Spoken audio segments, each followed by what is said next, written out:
Eu já falei isso na reunião da comissão de hoje à tarde, mas eu quero agradecer muito a todos por todas as lições, por tudo que a gente aprendeu juntos e por tudo que nós conquistamos. Acho que essa gestão do Congeapa está maravilhosa, a gente está conseguindo produzir, plantar sementes que vão render frutos lá na frente. Então, eu quero agradecer muito à diretoria, ao pleno, todos os setores, ONG, serviço público e tudo mais. Tá legal? Muito obrigado a todos. Foi um prazer participar do Congeapa com vocês.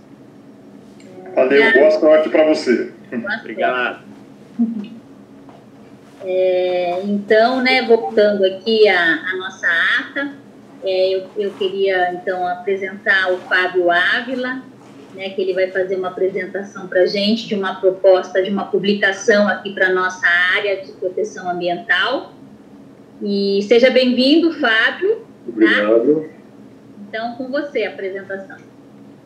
Tá bom, então boa noite a todos vocês. Eu estava rindo aqui comigo mesmo, dizendo já somos 10, mas eu esqueci que eu não faço parte. ainda. É o 10 mais 1 de fora, tá bom. Primeiro dizer para vocês todos rapidamente quem eu sou, já que eu tenho apenas 10 minutos. Então, eu estou na área editorial desde 1986. 34 anos já se passaram. Eu digo brincando que é soprar o eixo da Terra. Nós temos mais de 320 obras publicadas, agora a próxima vai chegar ao número 321, e muita coisa voltada para a área do meio ambiente, sobretudo. Nós fizemos o livro Diário de Ambientalista com o professor Paulo Nogueira Neto, antes dele falecer, ainda bem, graças a Deus, mas enfim, o Dr. Paulo nos deixou aos 96 anos. Nós fizemos trabalhos muito interessantes também, a nível do Brasil como um todo, por exemplo, o livro sobre árvores da Amazônia que nós fizemos, está aqui o exemplar, eu vou pegá-lo, não sei se dá para enxergar, não sei se dá para ver, mas esse trabalho foi muito interessante, a Embrapa, como uma grande parceira nossa em termos de informações.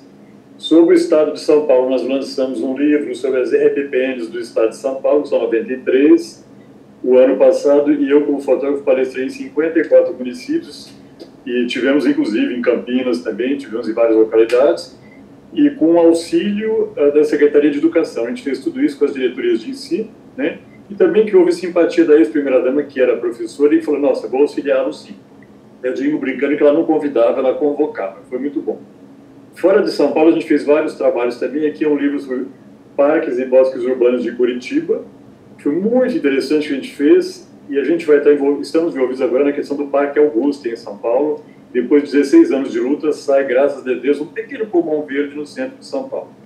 Com vocês, como é que começou tudo? Começou através da SOS Mata Atlântica. Eu estava conversando com o Mantovani, e o Mantovani falou, eu tenho amigos lá em Campinas, você não está sabendo, lá tem um corredor verde, eles têm a APA Campinas Ambiental, então seria muito interessante que você se entusiasmasse. Eu falei, calma, já me entusiasmei. Eu só me falar que era Campinas, aqui tinha a APA, eu falei, gente, que coisa maravilhosa, e fui a Campinas. Tive reuniões, então, na época com o secretário de Meio Ambiente, com o Rogério Menezes, e com o Ney Carrasco, da área de cultura também, e chamaram mais uma pessoa da área de educação. Aí eu comecei a contar para eles, então, como é que a gente tem trabalhado essa questão de Brasil como um todo. Lógico, meu sonho não vou conseguir realizá-lo, que é trabalhar os 5.570 municípios brasileiros. Eu não vou conseguir. Pelo menos nessa encarnação, não. Mas a gente fez muita coisa, então, sobre o Recife, isso é um guia turístico e cultural, mas aqui também a gente entra muito com a parte do meio ambiente e também o imaterial. Pegando uma cidade de porte menor, a gente pode pegar aqui Araxá, falando dos distritos vizinhos ali, e também sempre 70% acaba sendo a questão voltada para o meio ambiente. Em Minas, fiz muitos trabalhos com o professor Ângelo Machado, fizemos o Parque Nacional da Serra do Cipó, temos o Guia de Turismo Ecológico do Estado do Rio de Janeiro, da Bahia, enfim. Então a gente tem uma trajetória boa, e aí eu falei, seria muito bom se nós pudéssemos efetivamente conhecê-los, pensar de que forma a gente pode trazer a questão do meio ambiente, mas indo além só da questão natural, né? Como é que a gente pode mostrar também de tudo o meio ambiente, na verdade, o que está no nosso entorno, né? E aí a gente trabalharia a questão do imaterial, o sentimento de pertença das pessoas também, a parte histórica, a parte arquitetônica, não é? E, sobretudo, pensando nas comunidades rurais também. Eu faço muito isso em Uberaba, eu sou uberabense, e a gente trabalha lá com a BCZ e o Museu do Zebu, muito voltados também para as comunidades rurais. Nós fazemos palestras nas escolas ou na própria BCZ, no Museu do Zebu. Então, a ideia hoje seria mais que nos apresentasse, não sei que vocês vão ter uma reunião longa, mas dizer que nós temos, assim, eu tenho um interesse muito grande, realmente, em estar vendo essa questão do distrito Joaquim Eugídio, do distrito Souza, enfim, a região que vocês têm ali da APA, eu iria visitá-los, levaria obras já feitas que nós tivemos sobre várias localidades do Brasil, vários assuntos. Fizemos um livro sobre as estações ecológicas do Brasil também, com envolvimento do professor Paulo Nogueira Neto. Parques Nacionais, nós fizemos já 5 obras. A primeira foi quando era o IBAMA ainda, que o Ricardo Suavinski, que era diretor do IBAMA, depois foi o presidente do ICMBio, e o Rômulo, infelizmente, faleceu, que era a pessoa que nos auxiliou muito lá. Então, a gente tem um conhecimento bastante bom, mas nunca deixando de lado, eu diria, um dos animais mais predadores, que é o ser humano. Então, a gente tem que trazê-lo para o nosso lado, que ele compreenda que ele faz parte, que as comunidades em torno das unidades de conservação tenham um sentimento de pertença e queiram estar conosco. Então, para não ser longo, e o prazo é curto, resumindo para vocês, como que a gente leva esse produto, então, ao grande público? Então, a gente tem uma assessoria de imprensa muito boa. A gente está lançando agora, vou ter uma live, inclusive, sobre o livro A Turma do Zebuzinho Uberaba. A gente vai ter o Brasil inteiro voltado para isso. O que a gente faria era, temos a obra física, que a gente acaba fazendo doações para as escolas, mas com palestras interativas. E aí o estudante que se interessa, etc., então a gente faz depois uma promoção à escrita, como eu fiz com o César em Franca. E aí as melhores redações foram premiadas com publicações e eles leram, depois escreveram sobre a publicação. Imagina que maravilha eu levar vocês, a APA Campinas, para o Brasil como um todo. E a gente faz o que vieram sem parar, né?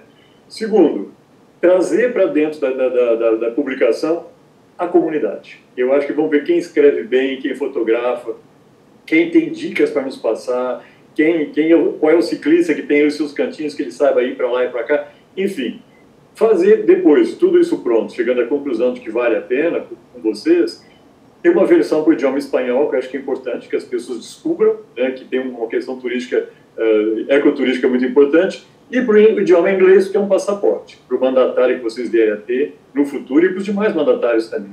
Eu fiz muito oferecimento de exemplares nossos para o Ministério das Relações Exteriores, depois eles fizeram compras, inclusive. Fizemos um livro sobre frutas no Brasil, foram mais de 60 mil exemplares de pedidos.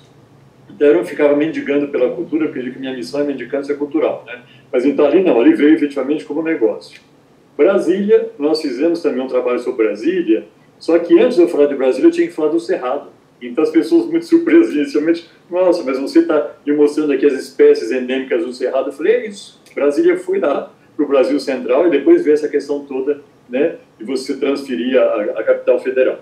Então, para dizer para vocês o seguinte, estou totalmente à disposição, eu sei que é difícil hoje passar para vocês aqui, mas eu posso depois, tendo os e-mails através da presidente, passar um e-mail para todo mundo com uma ata do pouquinho que eu falei aqui, e, sobretudo, de que forma a gente pode contar com a colaboração de todos para que nós estejamos realmente condenados ao sucesso com esse produto, que eu acredito que vai agradar. As pessoas que eu conheço, que foram a Campinas, sempre citam, é interessante, o óbvio, que tem de maravilhoso, que é essa questão que é a Maria Fumaça, que é essa questão do rural, né, do meio ambiente, e de pessoas felizes, não é? Então, a minha palavra inicial é essa, e agradecer a vocês por estar aqui e deixá-los, agora que tem quórum, né, e adiante. Posso fazer uma pergunta, Cláudio? Bom, não entrei no chat, desculpe. Eu que sou chato aqui, não entrei no chat. Pois não, Pedro, claro. Só para saber, assim, quem financia esse projeto de vocês? Vocês dependem do financiamento das prefeituras locais ou não? Ou vocês têm, assim, já um suporte para fazer esse tipo de trabalho? O Pedro, eu digo brincando que eu sou de outro planeta. Eu sou como um mortal, né, que está do lado de lá, né? Então, a gente sempre busca o patrocínio junto à iniciativa privada, mas já nos ocorreu a gente ter o Estado co-participando, como nós fizemos um trabalho muito interessante sobre os projetos marinhos na época da Petrobras, porque a Marina Silva está em Curitiba e disseram, tem que ser com urgência. Eu falei, com urgência, tem que ter todo o subsídio que saia bem feito. Depois veio o patrocínio da própria Petrobras na época, tá? Mas 99% a gente tem feito através da iniciativa privada. Todos esses aqui que eu te mostrei foram iniciativa privada, certo? Se eu te mostrar aqui o Recife, Curitiba, ou se eu te mostrar... Aqui não foi iniciativa privada, mas enfim, Lúcio Costa, tá vendo a construção dele? O Dr. Lúcio era vivo, eu fiz isso com ele, inclusive, né? Mas aqui foi a Fundação Banco do Brasil. Orlando Vilas Boas eu consegui trazer na UECA Álvaros, que foi a nossa patrocinadora. O Jorge Amado foi a Unisys. Então a gente tem uma trajetória boa e uma certa facilidade Agora, hoje em dia, o cliente ele não quer só mais ver um belo livro, não é o suficiente. Ele quer saber onde está o envolvimento, o engajamento e o retorno efetivo. Então, a gente faz um trabalho de endomarketing também. A gente procura trabalhar para que... Porque, às vezes, o cliente esquece que ele tem um público ali. É gozado isso, né? A Volkswagen me disse uma vez que não tem um público. Eu falei, não tem mesmo. Eu só tenho 60 mil funcionários, né? E que não vivem sozinhos. Isso não é público. Então, a gente trabalha muito essa questão das empresas estão mais sensíveis de entender que ali eles têm também um público muito forte, né, que possa descobrir o que a gente tem para oferecer. Mas, respondendo a sua pergunta, 90% é iniciativa privada. Sim, tudo bem, já esclareceu. Caso alguém tenha mais alguma pergunta, para que eu possa deixá-los seguir o vosso caminho? Eu acredito que não, o pessoal está meio tímido. Mas eu quero agradecer, então, a sua presença, tá? Obrigado. Coloca à disposição, então, a gente vai conversando e... Não, parece que a Ângela tem uma pergunta para fazer, Ângela Guirão. Acabei de ver aqui, ela botou eu, exclamação. Pois é. Claudinha, na verdade, acho que é só para dar uma contextualizada, né? Assim, que a gente fez essa, né? O Fábio conta aí um pouco como ele chegou até nós. E aí, quando a gente fez uma conversa mais propositiva do projeto, né, mais direcionada, a gente chegou à conclusão que tinha que envolver, né, acho que a porta de entrada desse projeto tinha que ser o conselho, até porque é aí que a gente vai identificar diversos atores que podem, de fato, contribuir para a proposta que a gente vai, acho que, construir junto, né, Fábio? Então, acho que é mais para a gente dar esse panorama por que a gente está chegando aí pelo conselho, mas é porque, para mim, é a porta mesmo de entrada para a gente pensar num projeto legal, de divulgar a nossa APA e envolver todo mundo, né? Acho que é isso. Só isso eu queria complementar. Agradeço, então. Eu também agradeço, Ângela, pela consideração e apoio, né, ao Conselho, né, representando a sociedade civil, né? É isso aí, Fábio. Estamos à sua disposição. Então, tá bom. Então, boa noite para todos vocês. Tá. Boa noite, muito obrigado. Eu vou deixando vocês aparentar e vou encaminhando, então, os próximos passos da nossa parte. Então, obrigado, gente. Boa noite. Boa noite. Boa noite. Boa noite. Você precisa aprender como é que eu saio. Cortar o som. Tá.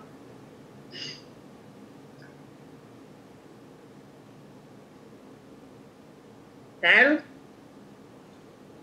Olá. Você pode colocar a pauta da reunião na tela? Só um minuto.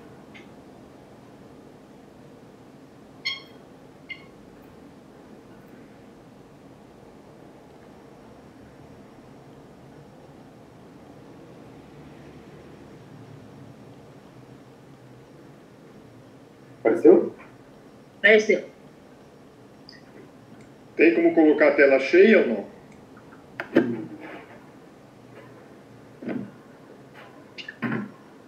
Não consigo fazer mais que isso. Ótimo.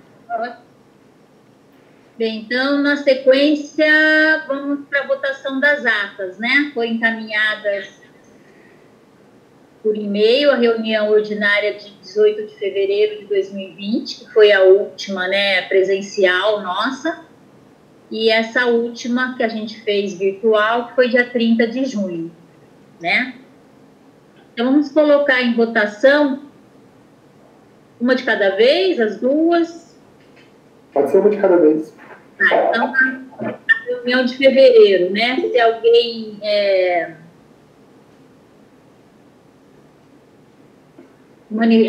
permaneça como estão, e se alguém tiver alguma abstenção ou ao contrário, coloca no chat. A reunião de fevereiro.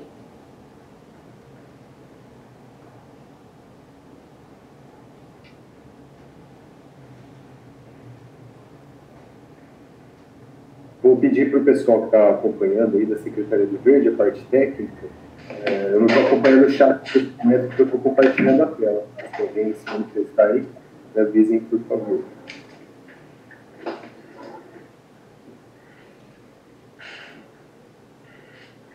Teve uma abstenção de fevereiro, a Sandra. Tá. Sandra Marques. Obrigado. E agora é a reunião de 30 de junho de 2020.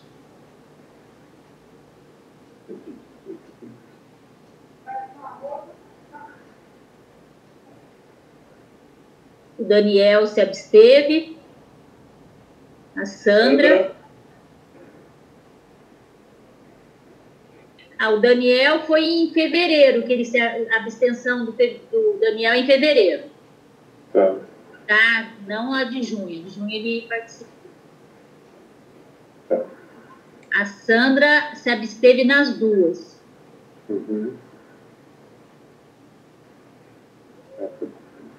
É só. Tá bom, tá anotado. Tá? E ela tá... Junho não consegui acessar.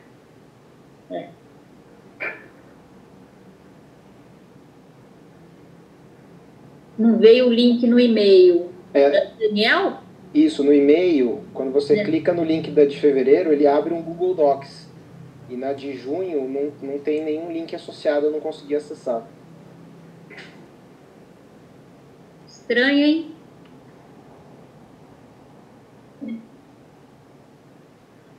Posso encaminhar o e-mail para vocês aqui. Tá, eu cliquei no link da convocação. Então, a convocação de 27 do 7, às 11h46.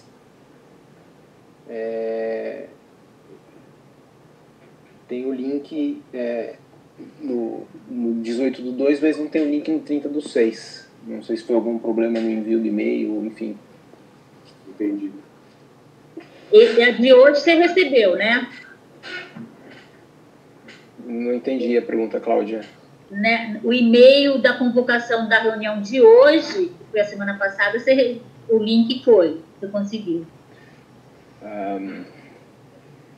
E agora, não sei, eu só vi este e-mail foi enviado no dia 27 de julho, às 11h46 da noite. Você se abstém, é isso? Das duas, né? Eu tenho que me abster porque eu não consegui ler a ata, né? Tá. Apesar de ter estado presente na reunião, eu não consegui ler a ata para saber se ela refletiu o que eu presenciei. Maravilha. Então tá bom. Já atrasado, já faz 2 semanas, né, que é pago dia 10. Eu tô muito apertado, o Igor também, no dia dele, então a gente ficou... Só tem o microfone ligado aí, gente. Eu acho que quem tem suspeita de...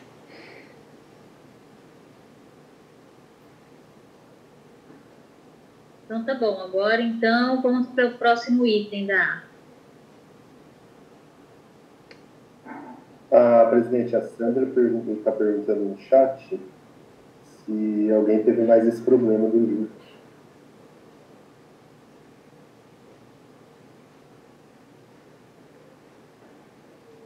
Alguém mais teve problema no link? Eu não tive, eu consegui. Eu vou encaminhar para você, Carlos, o e-mail que eu recebi, que eu vi que está com esse problema. Aí você analisa e vê o que pode ter ocorrido, tá? Mas pode até ter sido enviado em algum outro e-mail, mas nesse e-mail específico, que foi o que eu acessei, eu nem cheguei a abrir outros e-mails. Tá bom.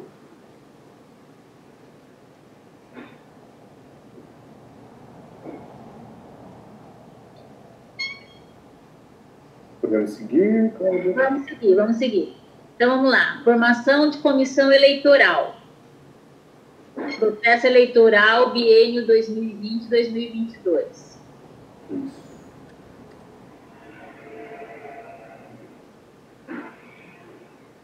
Carlos, você quer comentar alguma coisa?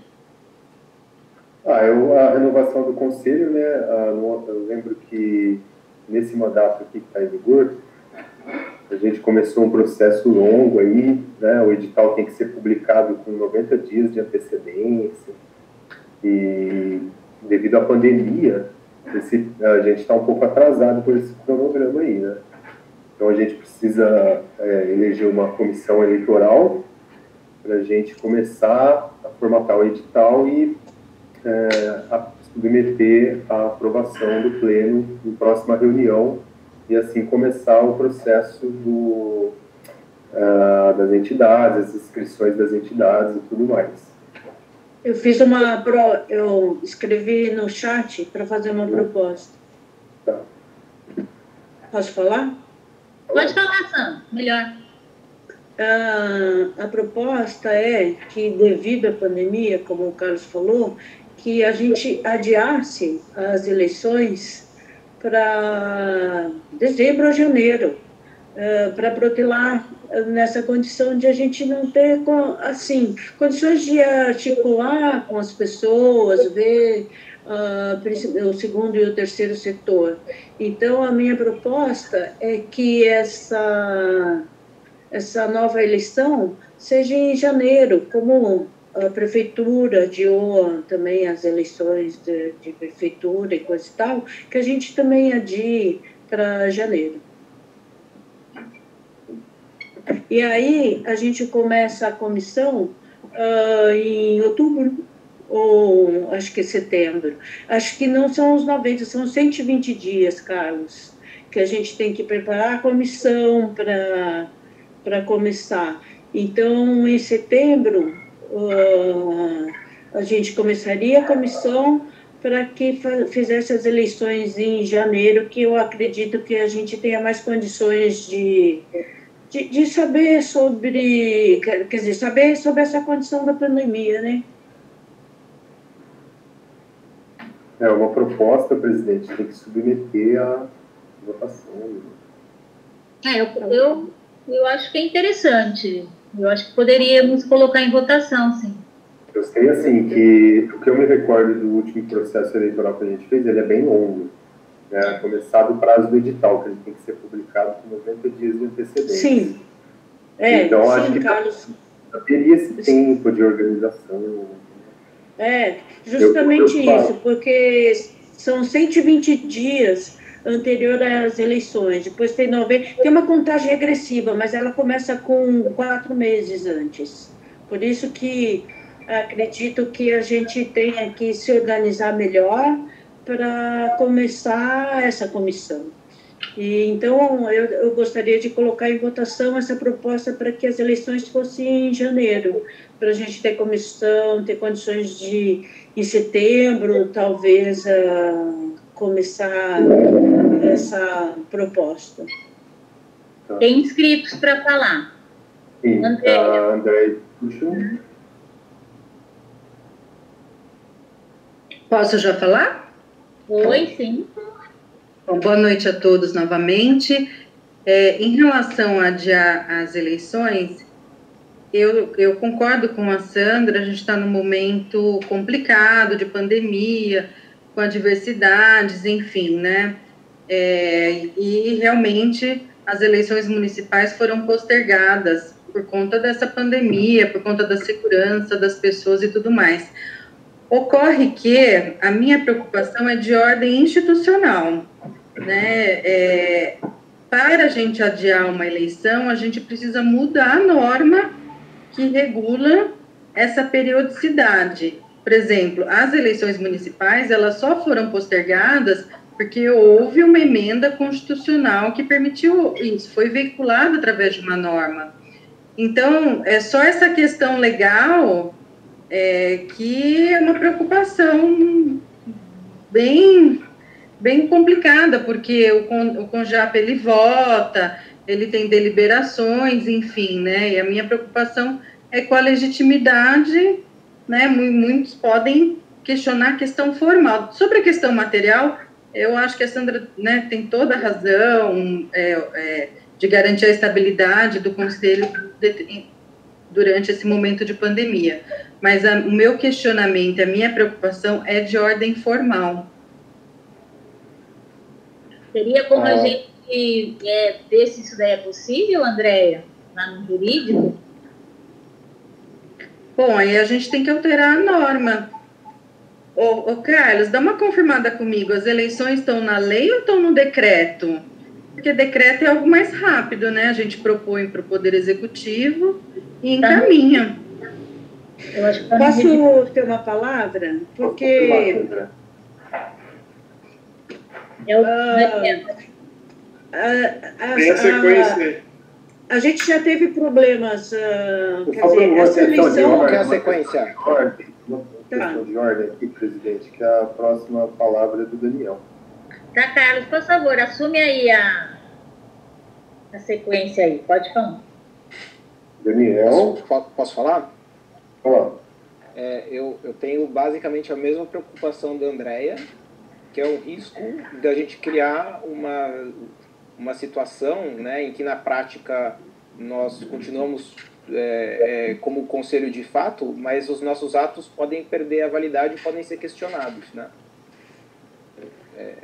É basicamente isso, tenho a mesma preocupação da Andrea. Próxima palavra do Pedro. Eu concordo com a proposta da Sandra, mas assim, a minha preocupação também é referente a isso que o Daniel está dizendo e a Andrea. Eu acho que tem que ser feito, eu aprovaria, tá? Agora, tem que fazer uma consulta ao executivo, ao jurídico, para ninguém contestar isso depois, é como está dizendo o Daniel, né? Você pode continuar trabalhando no pleno aqui resolve e depois não vai ter validade. Então, vamos ter uma segurança jurídica aí, e aí a gente resolve isso numa próxima reunião. Agora, isso quer dizer que a gente adiaria, né, a formação dessa comissão para uma próxima reunião, ou junto com a extraordinária. Né? Não sei se pode ser feito numa extraordinária. Tá? Porque se abrir a comissão hoje, aí inviabiliza a proposta da Sandra. Então, eu proponho que a formação da comissão, mesmo que, assim, considerando que tem todo esse prazo, nessas condições de pandemia, de tudo que nós estamos vivendo, acho que assim, o pleno ele pode decidir assim, vamos protelar um pouco a formação da comissão para receber uma resposta jurídica aí de segurança para a gente dar esse encaminhamento.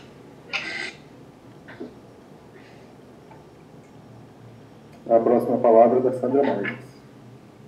Então, dois argumentos que eu tenho. Referente ao que o Carlos já falou, a gente já teria o prazo perdido, tá? Referente ao nosso RI, porque a gente teria que ter começado mês passado. A outra coisa, se os conselheiros mais velhos se lembram, as eleições antes eram feitas em agosto.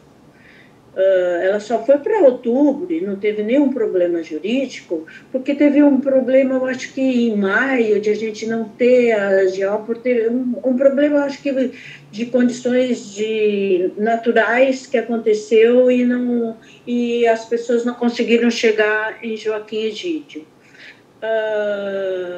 Sim, a gente nunca teve pandemia, né? Então, a proposta é justamente essa, quer dizer, existem várias exceções justamente porque a gente está passando por um momento ímpar na nossa história. E nessa condição, eu acredito que não tenha nenhum problema. Também acredito que não tenha nenhum problema a gente ter uma comissão agora de eleições e a comissão discutir sobre isso. Não teria nenhum problema. Eu só acho assim, que, falando com o André e com o Daniel, a gente já protelou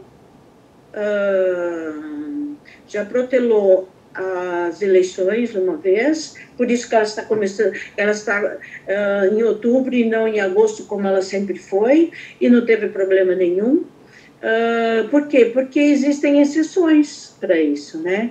E nessa condição pode ter uma consulta jurídica com esses argumentos, mas que agora, com o que o Pedro falou sobre fazer uma comissão ou não, a gente pode fazer. Só tem essa proposta, que a gente não tenha condições de fazer as eleições em outubro por vários motivos. Um deles, se for o caso, é esse, que a gente precisa antecipadamente 120 dias para a eleição.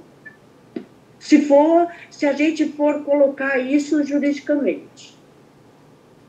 Antes da próxima palavra aí, que é da Tereza, a secretária colocou aqui itens do regimento, né, que é um decreto, só para ajudar a esclarecer aqui a gente. Então, no artigo 8, fala que no prazo de 90 dias, antes do término do mandato dos conselheiros, a Secretaria-Geral do COGEAPA solicitará, através de ofício e de edital publicado no Diário Oficial do Município, a indicação dos representantes das entidades e segmentos participantes especificados. Sim, Carlos, mas a comissão... Um item acima aqui, artigo 5º, o mandato dos conselheiros do COGEAPA será de 2 anos, sendo admitida uma recondução a critério do segmento representado em Assembleia Específica para esse aviso. Só para embasar aqui nossa discussão, a próxima palavra é da Tereza. Oi. Vamos lá, deixa eu me ajeitar aqui. Eu queria saber, quando houve essa mudança da data, conforme a Sandra falou, como é que isso foi resolvido? Isso seria uma coisa. A segunda coisa é que eu concordo com a Sandra, e acho que talvez a gente não pode aprovar tudo isso, quer dizer, colocar em votação, e se for o caso de ser aprovado, depois a gente pede a chancela do jurídico. Segunda pergunta. E a terceira pergunta, o COGEAPA não pode colocar isso como sendo uma resolução do COGEAPA? Aí ela tem validade. São 3 perguntas, tá? Não sei como é que vai responder isso. Quem vai responder? Obrigada. Eu vou pedir para a secretária do Verde, se ela puder nos auxiliar nos questionamentos, André. A primeira coisa que eu vou pedir, vocês não se importam, eu vou pedir para o Carlos descompartilhar a tela dele, porque está quase um... Sabe aquelas figuras abstratas? Você aparece em vários lugares e eu fico perdida. Obrigada, Carlos. Bom, concordo com a Ângela, concordo com a Tereza, mas não concordo com a forma. Se as eleições são estabelecidas por meio de decreto, elas devem ser alteradas por meio de decreto para a gente garantir a questão formal. Fazendo paralelismo com as eleições municipais, as eleições elas constam da Constituição Federal. Então, como é que você altera a Constituição Federal? Por meio de emenda à Constituição. Então, no nosso caso, o que estabelece esse rito, ainda bem que não é a lei da APA, ainda bem que é o regimento interno. O regimento interno é veiculado por meio de decreto.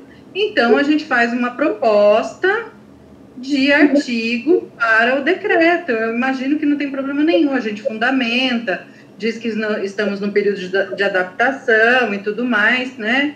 E a gente encaminha para o executivo uma proposta de alteração do regimento a fim de que essa eleição seja postergada não por muito tempo, né? Afinal de contas, o mandato é de 2 anos, prorrogáveis por mais 2 anos, não por muito tempo, mas por conta dessa questão da estabilidade, né? Da estabilidade das eleições. E lembrando que, pensando na paridade também, os prefeitos, eles não vão passar de 4 anos, né? A emenda